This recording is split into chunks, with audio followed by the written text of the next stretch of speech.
What if I told you that the person you're chasing right now will never choose you, not because you're not worthy, not because you're not lovable, but because avoidants only form lifelong bonds with one very specific type of person, and if you don't know who that is, you'll keep running in circles, begging for crumbs, and confusing pressure for love.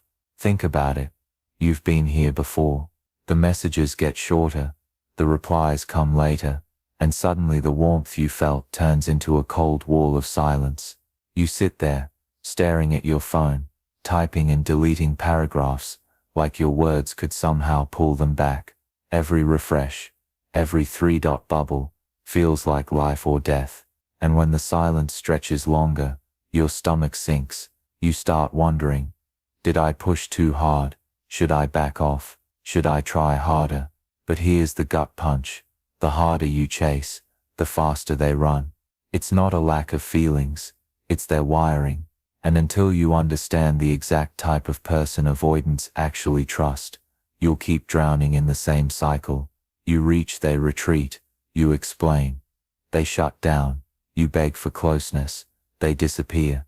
I need you to lock in right now, because this video is not just going to tell you why chasing never works, it's going to reveal the exact energy avoidants are magnetized to, the one identity they bond with for life, and once you understand it, you'll never waste another sleepless night wondering why you're not enough. Stay with me, because by the end, you'll know how to become the kind of person an avoidant doesn't run from, but leans into for life. Let's rip the band-aid off. Here's the truth. Most people never want to admit, avoidants will never form a lifelong bond with the one who chases hardest. Never. Not because you aren't lovable, not because you didn't give enough, but because their nervous system simply cannot attach to pressure. Read that again. Pressure isn't love in their world. Pressure is danger. And here's the paradox you've been stuck in. The more you chase, the more you try to prove your worth, the more they begin to associate you with that danger. Not because you meant harm, but because your energy feels overwhelming to them. To you, pouring out your heart is connection. To them it's chaos. Think about the cycle. You sense them pulling back. Your heart panics. You send the long text. You ask for reassurance. You double down on effort. But the harder you push, the faster they retreat. It feels like quicksand. The more you thrash, the deeper you sink, until one day you're exhausted, confused and left asking the most painful question of all, why am I never enough? And here's where I need you to pause, because that question is a trap. It keeps you running harder on a treadmill that was never leading to connection in the first place. The real issue isn't your worth, it's the strategy. Avoidants don't fall for intensity. They fall for safety. They don't open up to pressure. They open up to peace. That's the reframe. That's the pivot point. The person who becomes unforgettable to an avoidant isn't the one fighting for closeness. It's the one who feels like calm waters after a storm. The one who doesn't chase, doesn't plead, doesn't audition. The one who radiates self-assurance so deeply that the avoidant nervous system finally exhales. And this is why most people lose before they even start. They're using the wrong language. They're speaking in pressure, when avoidants only understand peace. Now stay locked in, because in the next part, I'm going to expose exactly why your chasing always backfires, the hidden cycle that keeps you stuck, and once you see it, you'll never look at love with an avoidant the same way again.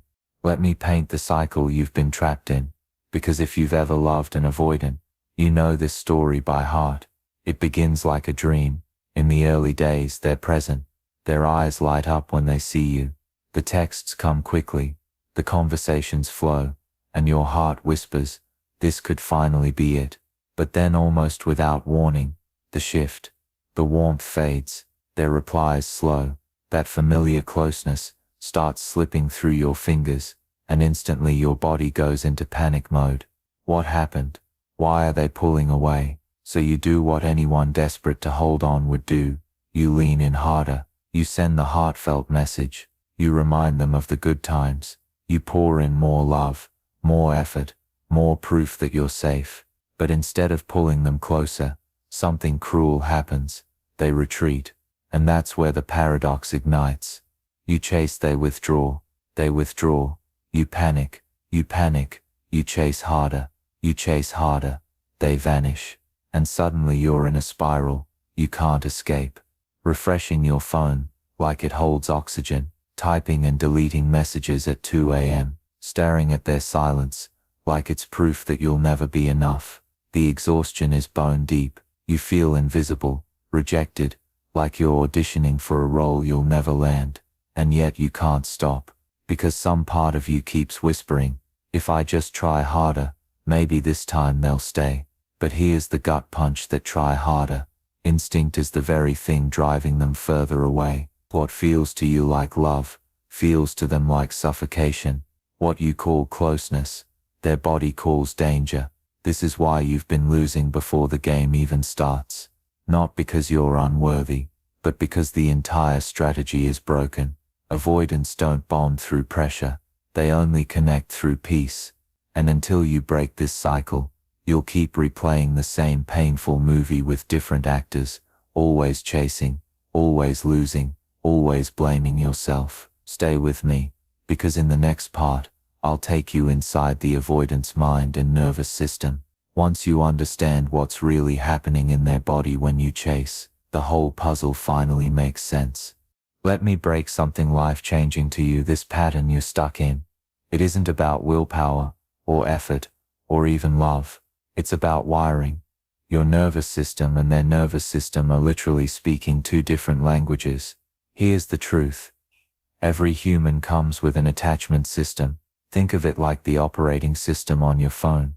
Some people are running iOS, some Android, and no matter how hard you tap the screen, the wrong system won't run your apps. If you lean anxious, your nervous system screams safety equals closeness. When the texts slow down, your body rings alarms.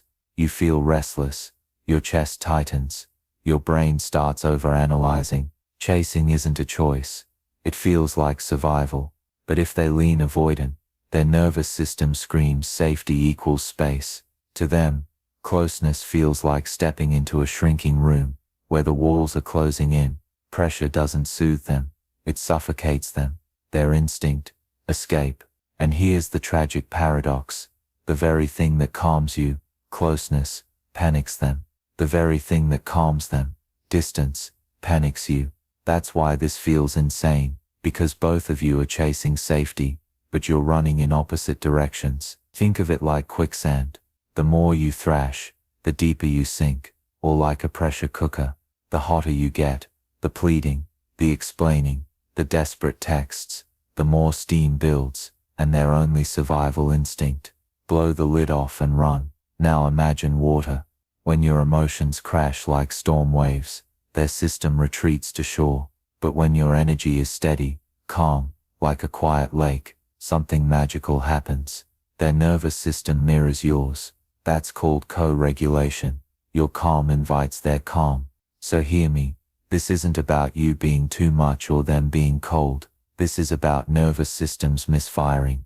It's biology, not betrayal. Wiring, not worth. And here's the reframe. If wiring created this painful cycle, then rewiring can break it. You can't logic your way out, but you can learn the language that actually speaks safety to an avoidant nervous system. Stay with me, because in the next part, I'm going to take you inside the avoidance mind. And once you see intimacy the way they feel it, not as love, but as risk, everything will finally click. Let's strip it down, because if you've ever chased an avoidant, you know the trap too well. It's midnight. You're staring at your phone, waiting for those 3 dots to appear. Every second of silence feels heavier. Your chest tightens. Your brain races. Did I do something wrong? Should I send another text? Maybe if I explain myself better, they'll understand. So you do it. You type the long message. You pour your heart out. You over-explain, over-apologize, over-prove your worth. You're not just sending words. You're begging, see me, choose me, don't leave. And then, silence, or worse, a cold one-line reply.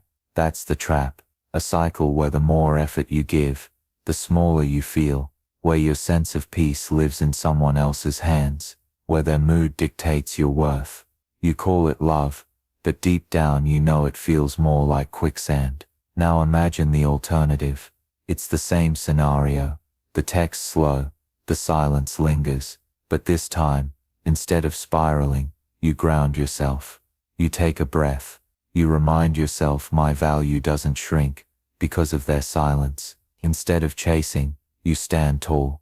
Instead of over-explaining, you set boundaries. Instead of begging for scraps, you calmly state what you need, and you mean it. That's the secure identity. Calm, confident, magnetic. The kind of presence that says, I want you, but I don't need to lose myself to keep you. And here's the powerful truth. Avoidants don't bond with the anxious chaser. They bond with the secure anchor. Pressure pushes them away. Peace pulls them in. So let's draw the line clear. The trap: overthinking, over-texting, outsourcing your peace.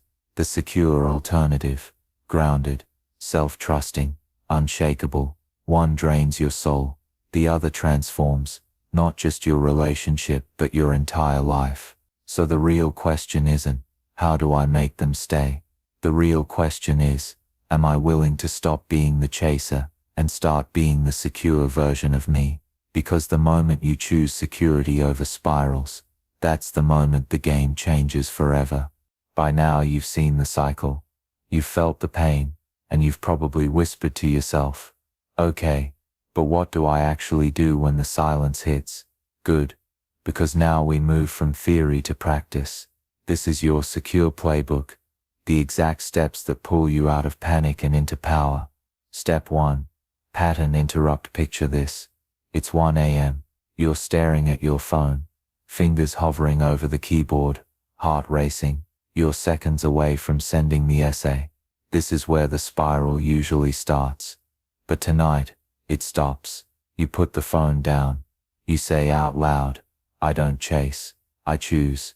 That pause is powerful. It feels tiny, but it rewires your brain. One broken pattern at a time. You take your control back. Step 2. Regulate.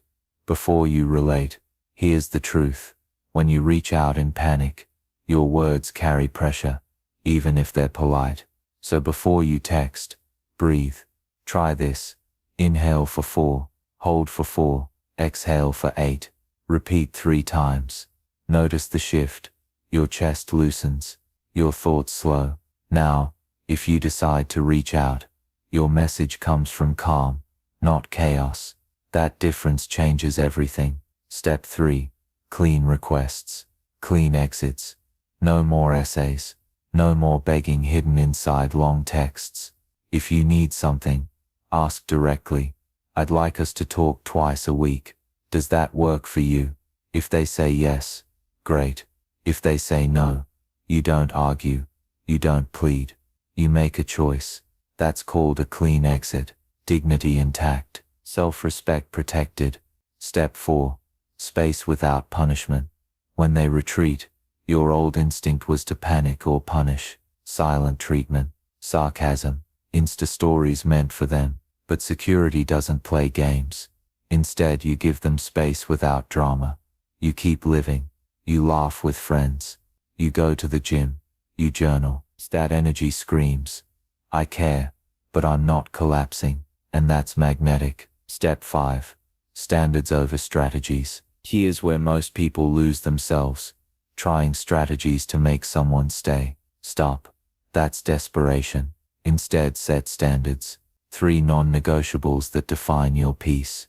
Example: consistency, respect, emotional safety. If they meet them, amazing. If they don't, you have clarity. And clarity is power. The mantra of the playbook: pressure pushes, peace pulls, boundaries protect, standards guide. This playbook isn't about controlling them. It's about controlling you. Your breath, your choices, your energy. Because imagine this. Instead of being the person begging for texts at midnight, you're the person radiating calm at noon. You're no longer the storm. They are. And suddenly, for the first time, They feel safe leaning into you. That's the shift. That's the power. And that's how you stop chasing and start choosing. Awareness is good. The playbook is powerful. But when your heart is pounding, your thumbs are shaking, and the silence feels like a scream, theory flies out the window. You don't just need concepts. You need exact words, tiny moves, micro behaviors that shift the energy instantly. This is your security toolkit. Scene 1. When they pull away, old you midnight, panicking, typing, why are you so cold? Are you even interested? Please just tell me. Result, more retreat. Secure you, deep breath, calm tone. Text, I can feel you need space.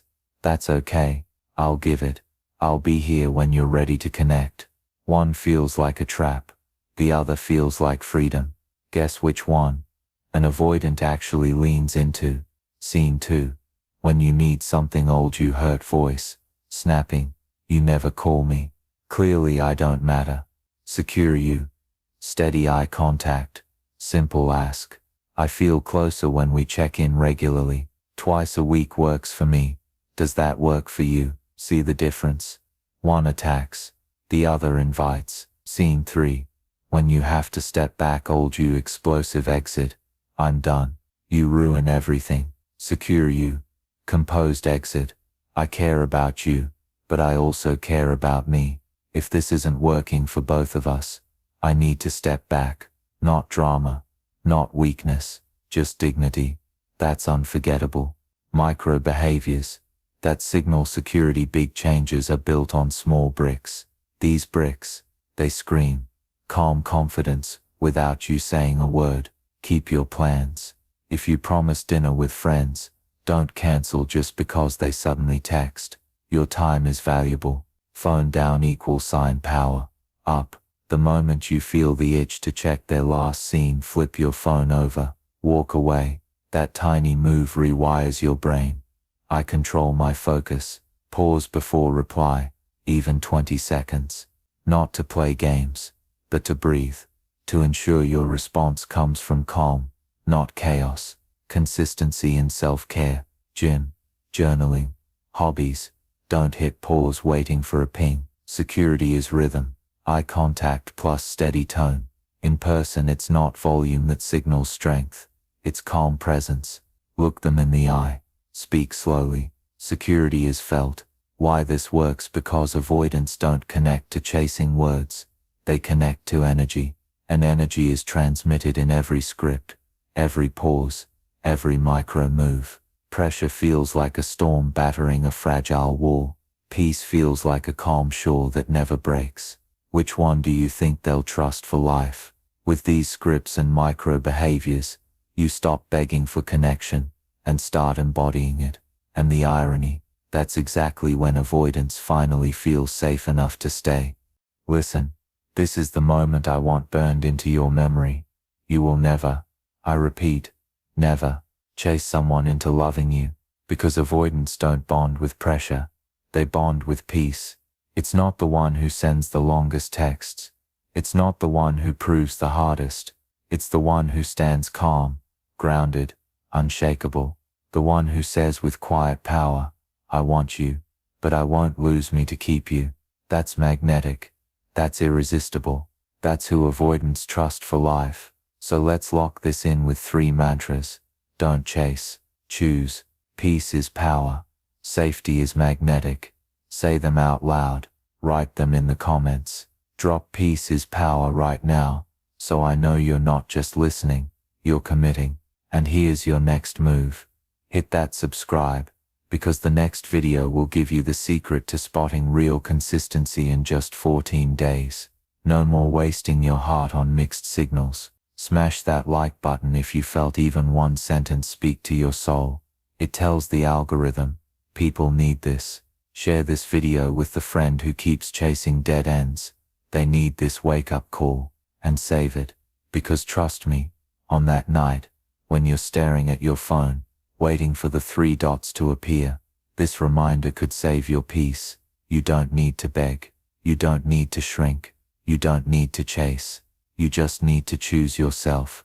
And the moment you do, Watch how the right love finally chooses you back.